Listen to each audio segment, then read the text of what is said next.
ঈদের আগের দিন জমজমাট বেচাকেনা চলছে রাজধানীর কোরবানির পশুর হাটগুলোতে। সকাল নাগাদ ফাঁকা হয়ে যায় এসব হাটের কোনোটি।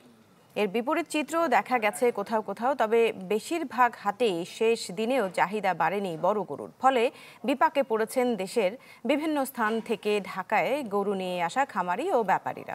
জানান, কম দামে ছাড়লে বড় লোকসান গুনতে হবে তাদের, তাই শেষ সময় পর্যন্ত দেখতে চান তারা। বেশি চাহিদা ৬০,০০০ থেকে ১.৫ লাখ টাকা দামের গরুর।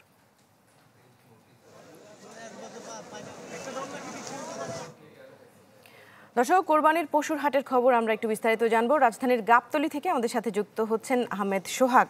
সোহাগ, একেবারে শেষ দিকেই আমরা চলে এসেছি, ঈদের আর কিছু ঘন্টাই বাকি আছে। কি অবস্থা, বেচাকেনা কেমন দেখছেন? স্টে সেফের ডাবল লেয়ার প্রোটেকশনই পিরিয়ডের হেভি ফ্লোর দিনগুলোতে আমাকে রাখে নিরাপদে। Stay safe.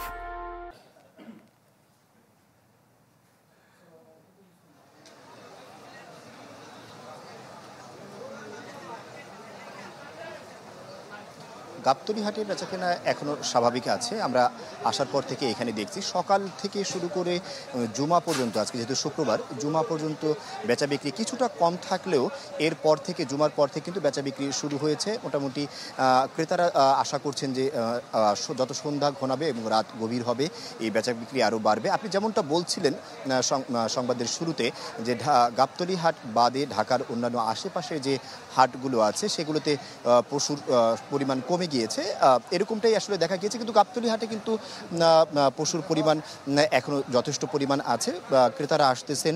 এবং দামের ব্যাপারে যে বিষয়টা, সেখানে ক্রেতারা কিন্তু বিরূপ মন্তব্য করেছেন, কেউ ভিন্ন ভিন্ন মন্তব্য করেছেন। কেউ বলেছে যে দাম স্বাভাবিক, আমরা পশু ক্রয় করেছি, এরকম কয়েকজনের সাথে কথা বলার চেষ্টা করেছিলাম। তারা আমাদেরকে জানিয়েছে যে পশুর দাম অন্যান্য বারের তুলনায় এখনও স্বাভাবিক আছে এবং যেহেতু গাবতলী হাটে পশুর মজুদ এখনও যথেষ্ট পরিমাণ আছে, পর্যাপ্ত পরিমাণ গরু ছাগল আছে, সুতরাং সেই ক্ষেত্রে দামটাও স্বাভাবিক আছে। বিক্রেতাদের সাথে আমরা কথা বলে জানতে পেরেছি, বিক্রেতারা জানিয়েছেন যে যে সকল ক্রেতারা অভিযোগ করেছিল যে পশুর দাম আসলে একটু বেশি অন্যান্য বারের তুলনায়, তাদের সাথে তাদের কথার প্রতি উত্তরে আসলে বিক্রেতারা বলতে চাচ্ছে যেহেতু এবছর পশুর যে খাদ্যগুলো আছে, মোটাতাজাকরণ খাদ্য এবং স্বাভাবিক যে খাদ্যগুলো আছে, এর দাম বেশি হয় অন্যান্য বারের তুলনায় একটু বেশি ছিল।